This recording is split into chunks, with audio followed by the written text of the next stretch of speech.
Hello, कैसे हैं आप लोग। आज मैं क्लास में डिस्कस कर रहा था अबाउट द मुगल आर्किटेक्चर। तो मैंने सोचा कि काफ़ी कंटेंट है और आपको ये इन्फॉर्मेशन पता होनी चाहिए। वैसे मेरी प्लानिंग कुछ और भी थी कि ये जो टॉपिक है इसको काफ़ी डिटेल वीडियो बनाना है, फिर दैन एक गुड एडिटिंग करने के बाद आर्क जैसे चैनल पर शेयर करना, पर उसमें काफ़ी टाइम लग जाएगा। और फिर ये सोचा कि ठीक है, अभी इंफॉर्मेशन का पास होना ज़रूरी है और बच्चों के नंबर आना ज़रूरी है, बाद में कभी देखेंगे।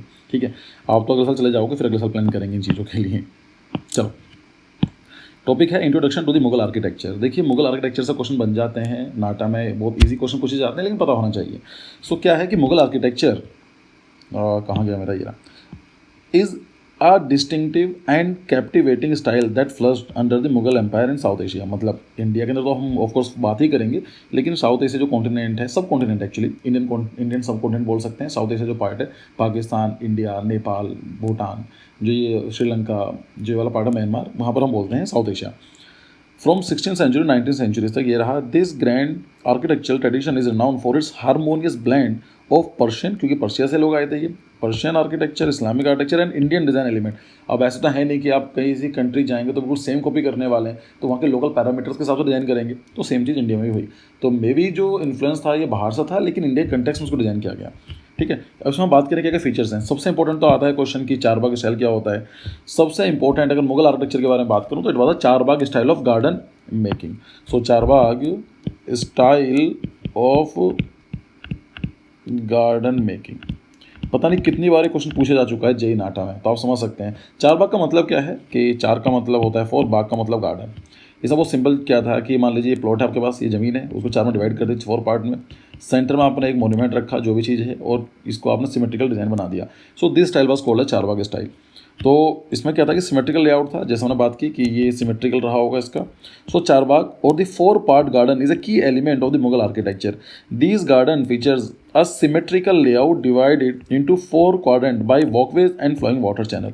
तो ये सिंपल चीज़ थी कि आपके पास एक लैंड थी, उसको चार में डिवाइड किया, और यहाँ पर क्या करा, या तो हम वॉकवेज बना दिए, या फिर आपने कहा गया वाटर चैनल्स बना दी, लाइक पानी फ्लो कर रहा है इस तरह से, जैसे यहाँ पर पानी फ्लो कर रहा है।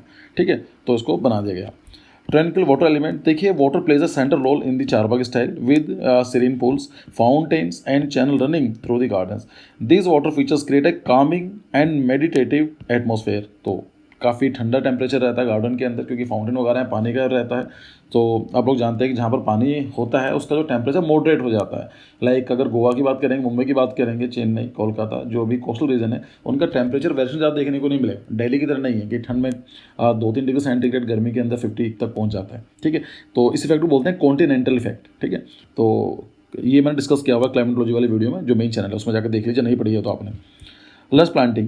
So the quadrants of the charbagh are filled with a carefully curated planting, including fragrant flowers, ornament trees, and verdant lawns. This creates a visual stunning and serine natural environment. तो आपको अच्छे खासे landscape work भी देखने को मिलेगा। सो ये रहा चारबाग स्टाइल। और क्या फीचर है, सिमेट्री एंड ज्योमेट्रिकल पैटर्न्स। आपको बहुत ज़्यादा इसमें ज्योमेट्रिकल पैटर्न्स देखने को मिलेंगे, या फिर सिमेट्रिकल पैटर्न्स देखने को मिलेंगे। फॉर एग्जाम्पल, अगर मैं यहाँ से इधर बनाता हूँ, तो लाइक ये मेरा एक्सिस है, तो जो ये वाला पार्ट है, ये काफ़ी पार्ट इसका सिमिलर है, तो this is a symmetrical pattern. Geometrical pattern का मतलब क्या होता है कि प्रॉपर ज्योमेट्री देखने को मिलेगी, लाइक इस तरह से इसको। अब ऐसा नहीं है ऑर्गेनिक शेप, इस तरह का आर्किटेक्चर आपको नहीं मिलेगा। ठीक है, सो जो अगर हम बात करें, so geometry and geometrical patterns are hallmarks of the Mughal architecture, reflecting a deep appreciation for order, balance and mathematical precision. तो सबसे बात, आप ज्योमेट्रिकल पैटर्न में काम कर रहे हैं तो मैथमेटिकल प्रिसीजन देखने को मिलेगा, बैलेंस देखने को मिलेगा, ऑर्डर देखने को मिलेगा definitely. Design frequently features repeated motifs such as intricate lattice, hexagonal, जैसे यहाँ पर हेक्सागोनल, आई थिंक मैंने यहाँ पर देखा था, लाइक इसकी तरफ आप देखेंगे, और यहाँ पर तो नहीं है, लाइक इसको भी आप काउंट कर सकते हैं अगर इस तरह से कुछ बन रहा है, तो it is not proper hexagonal, लेकिन आपको देखने को मिलेगा। रेडियंट पैटर्न, यस, तो यहाँ पर रेडियंट पैटर्न आपको देखने को मिल रहा है यहाँ पर। creating a harmonious visual captivative aesthetics.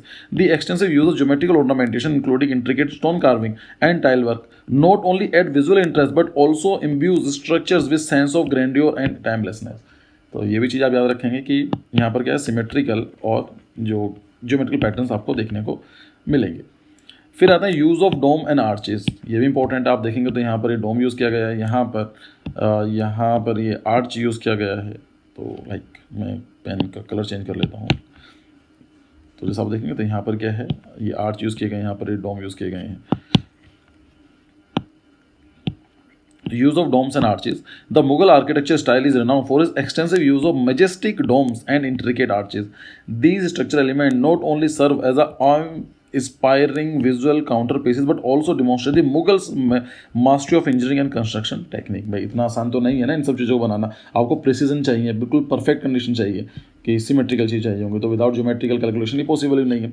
Doms पर often used to crown important structure, तो डोम कहाँ पर बनाए जाते थे, जो इंपॉर्टेंट स्ट्रक्चर है उसको क्राउन की तरह यूज़ किया जाता है, क्राउन करने के लिए। Created science of grandeur and spiritual transcendence. Arches with their graceful curves, तो लाइक ग्रेसफुल कर्व्स इस तरह का जो है ना प्यारा सा कर्व। एंड डेकोरेटिव पैटर्न्स, यहाँ पर डेकोरेटिव पैटर्न्स है, या फिर जो देखोगे ना this is called decorative patterns यहाँ पर were employed throughout the Mughal buildings to frame doorways, जैसे यहाँ पर है ये डोर है तो उसके ऊपर आपने यहाँ देखा ये कि जो ये है पैटर्न बना दिया गया है। Were employed through Mughal buildings to frame windows doors and alcoves added depth and visual interest to the overall design. तो अगर पैटर्न नहीं होता सोच कर देखोगे ना फ्लैट लग जाता है ना, बिल्कुल सीधा लगता है flat. So why it is looking beautiful because it is having the patterns.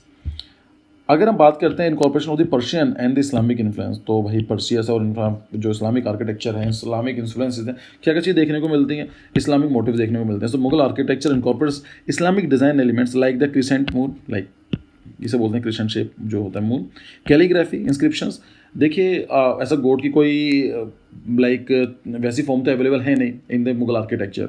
Islam world में आपको गॉड की कोई रिप्रेजेंटेटिव फॉर्म नहीं मिलेगी, लाइक गणेश जी में देखने को लग जाता है कि अच्छा ऐसे हैं, तो उसकी जगह आपको देखने को मिलेगा कि कैलीग्राफी इंस्क्रिप्शंस, लाइक जो कुरान है उनकी जो आयतें हैं उसको सुंदर राइटिंग में लिखा गया है। Calligraphy inscriptions and geometrical pattern inspired by mosque and palace of the central Asia's. Persian aesthetics की बात करें तो Mughal draw heavily on the rich Persian architectural traditions. अब जो पर्शियन इन्फ्लुएंस भी देखने को मिलता है, क्या देखने को मिलता है, like adopting intricate tile work, तो आपको बहुत सारे टाइल्स का काम देखने को मिलेगा कि टाइल को अलग लगा दिया जाता है, या फिर वाइब्रेंट कलर्स, ऐसे कलर यूज़ किए जाते हैं बहुत ही वाइब्रेंट होते हैं, कंट्रास्टिंग होते हैं। And the Charbagh garden layout in their grand imperial structures, तो ये देखने को मिलेगा। डोम तो आप लोग जानते ही हैं। So the indistinctive onion shape domes and towering minarets, तो डोम लाइक इस तरह को बोलते हैं ओनियन शेप, जैसा होता है ना ओनियन शेप, इस तरह का जो डोम होता है ये आपको देखने को मिलेगा। मिनारेट्स देखने को मिलेंगी, तो आपने देखा होगा जो मिनारेट्स जैसे ताजमहल की तरफ भी 4 मिनारेट्स हैं, तो ये देखने को मिलेगा। Of the Mughal building reflect the influence of Persian and Central Asian mosque architecture creating an awe inspiring skyline. ठीक है, तो आई होप क्लियर है आपको ये भी। और देखने को मिलते हैं ऑर्नेट डेकोरेटिव एलिमेंट्स, मतलब क्या इंट्रिकेट कार्विंग्स देखने को मिलेगी। Yes, very good. The Mughal were master of the ornamentation, decorating their buildings with intricate carving of flowers, तो geometrical patterns and calligraphy inscription that added depth and visual interest. तो अगर मान लीजिए यहाँ कैलीग्राफी की गई है या फिर लाइक इंट्रिकेट कार्विंग की गई है तो ये सुंदर लगता है। ऑर्नामेंटल स्क्रीन क्या होती हैं, जाली स्क्रीन, तो ये भी इंपॉर्टेंट फीचर है। और perforated stones lattice were hallmark of the Mughal architecture allowing natural light and air to flow.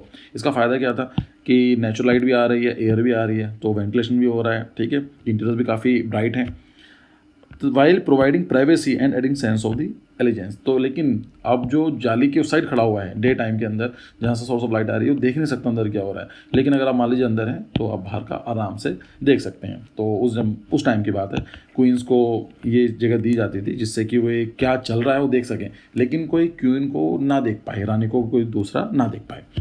फिर आता था exquisite inlay work. So the Mughal incorporates intricate inlay work using precious stone like marble, jasper and only to create mesmerizing pattern and design that added touch of the opulence to their building. तो इसको बोलते हैं inlay work, मतलब जैसे कोई आपके पास tile है, कुछ पार्ट आपने बाहर निकाला और उसकी जगह आपने कोई दूसरा पार्ट डाल दिया। अब दूसरा पार्ट अलग ही डालेंगे ना जिससे कि दिखाई दे, उसका सेम फाइल डालेंगे आप, तो उसको बोलते हैं inlay work, राइट। फिर आता है कि emphasis on grandeur and scale, तो जो बिल्डिंग बनाई गई है बहुत ही बड़ी बनाई जाती थी, बड़ी मेजेस्टिक बनाई जाती थी। सो मोन्यूमेंटल प्रोपोर्शंस, सब Mughal architecture is known for its imposing scales with towering domes and soaring minarets. तो आपको डोम देखने को मिलेगा, ये मिनार्स देखने को मिलेगी, and expensive palace that convey sense of power and Prestige. तो क्यों बनाया जाता है, जिससे लगे कि पावरफुल किंग है। जैसे अभी अगर आप देखेंगे कि इजिप्ट के अंदर पिरामिड्स बनाए गए तो ये दिखाने के लिए ना इतना बड़ा स्केल पर कुछ बनाई जा सकती है। ठीक है, इंट्रिकेट डिटेलिंग है, तो Mughal building features intricate carving stone, delicate calligraphy and elaborated tile work showcasing the exceptional craftsmanship and artistry of that era. Harmonious proportion देखने को मिलेंगे। Mughal architect mastery combine grand elements like courtyards and garden with more intimate spaces creating harmonious and visual striking balance. Water features भी important है। So Mughal architecture is known for its incorporation of the serene water features like the pool. आपको pool देखने को मिलेंगे, water pool, fountain देखने को मिलेंगे, cascading stream देखने को मिलेंगे। This tranquil element not only added visual splendour but also serve practical function like cooling the air and creating a smoothing ambience. जैसे मैंने बात की, ये देखने में सुंदर तो बनाते हैं, लेकिन जो टेम्परेचर होता है काफ़ी मॉडरेट हो जाता है। तो यहाँ पर भी समर्स के टाइम में भी एक अच्छा टेम्परेचर हमें देखने को मिल जाता था। The symmetry layout of the Mughal garden known as charbagh, जैसे बात की, often feature the central water channel that divide the space into quadrant. This design सब तो हम डिस्कस कर चुके हैं। Integration of nature in the architecture, तो नेचर का ही काफ़ी कुछ देखने को मिलता है। लाइक इंट्रिकेट, जो इसमें क्या होता है, ऐसा नहीं हुआ कि नेचर एक तरफ है और बिल्डिंग एक तरफ है, नहीं, एक अच्छा खासा एक गुड मर्ज हमें देखने को मिलता है। So Mughal architecture seamless blend the built environment with the natural landscape. The Charbagh or a 4-part garden design incorporated symmetrical water features, lush greenery and ornate pavilions, creating an immersive harmonious experience। Carefully curated जो trees हैं, flowers हैं, water, ये सब चीज़ें इसको बहुत ही सोच समझ के बनाए जाते थे। अब एक ऐसे ट्री क्यों बनाएंगे जो सर्वाइव ही ना कर पाए ऐसे इन्वायरमेंट में, तो ये सब चीज़ें आती हैं। तो अगर ये चीज़, अगर इंपॉर्टेंट बिल्डिंग्स के बारे में बात करें तो बहुत बिल्डिंग्स हैं, लेकिन जहाँ से क्वेश्चन बन जाते हैं, ताजमहल तो आप लोग जानते हैं। आप मुझे कमेंट सेक्शन में जवाब दीजिए, who was the architect of Taj Mahal, architect कौन है। रेड फोर्ट आप लोग जानते हैं, रेड फोर्ट, ताज, ये या एक चीज़ और याद रखना है, ताजमहल बनवाया किसने था, ये शाहजहाँ ने बनवाया था। आर्किटेक्ट का नाम बताना है आपको, शाहजहाँ ने ही लाल किला बनवाया था, रेड फोर्ट ऑफ दिल्ली, और जामा मस्जिद बनाई थी। तो 3 बिल्डिंग आपको याद रखनी है, ठीक है।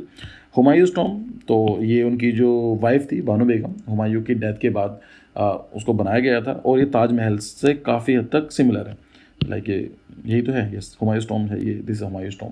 काफ़ी एक होती है बादशाही मॉस्क, ये इंडिया में नहीं है, पाकिस्तान में, लेकिन ये बिल्डिंग भी इंपॉर्टेंट है एज अ मॉस्क, तो पता होना चाहिए। बादशाही मॉस्क जो कि लाहौर में है इस पाकिस्तान, तो ये एक बड़ी एक अच्छी, बहुत ही बड़ी, ऐसे one of the largest mosque in the world and stunning example of the Mughal architecture grandeur. तो ये चीज़ है। और तो आई थिंक लास्ट स्लाइड है, yes, this is the last slide. So thank you for your time, see you in the next video, bye bye.